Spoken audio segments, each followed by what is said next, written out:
Hi everyone, it's Chris at Gardening Express here. Might be seeing my co-hosts running around, Rosie and Bella as well. The nursery today, we're just looking at some of the beautiful plants. So, Alpines, perfect early season colour. These are some of the first things that you'll see coming into bloom after the winter time.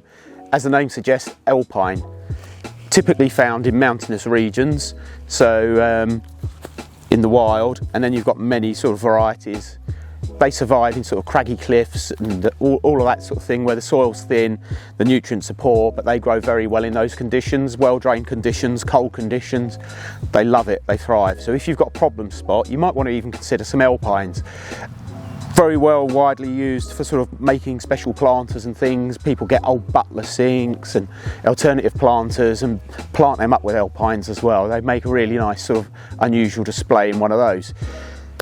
What I've got here is a mixed pack. We do a mixed pack. We do a bargain price on those. You've got all sorts of things at this time of year on bloom. We've like this red saxifrage. We've got white saxifrage here.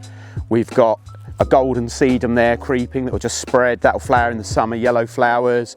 Another sedum there that has pink flowers in the summer. This is another form of saxifrage, sort of silvery leaf, will come up with white flowers. Really nice variety. Armeria, pink flowers, white flowers available in that. That's just coming into bloom. Coming a bit later, Delospermum. These come in a rainbow effect of colours. You can get these in pinks, oranges, reds, full range. They're very drought tolerant as well for the summer. That's another thing about Alpines. Very weather tolerant, very tough hardy plants.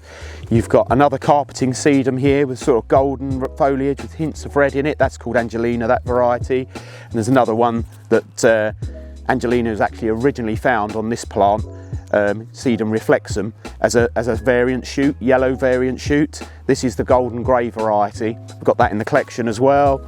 Sempervivum, there's a green one. These get little whorls of pink flowers on. There's a red one as well in here. What else have I got here? A couple of sort of Arabis or Brechas. They're nearly finished flowering for this year. Trim them over, they'll give another flush. Flower again next spring. Creeping time, nice. Really nice fragrance. People often use this on pathways as well between cracks in slabs. That has lovely pink flowers or white flowers in summer. Another one of those. Another saxifrage. Another couple of sedums of different colours. Another saxifrage, sort of creamy white one. So full range of different Alpine plants here. This mix we've got changes throughout the seasons, what's looking good at the time of year, but you'll usually get Sempervivum, sedums, your saxifrages, this kind of range of plants in there. It's great value mix, put in all those little nooks and crannies. You could even plant these into a dry stone wall, they're that tough and hardy. So great little plant for early in the season, Alpines.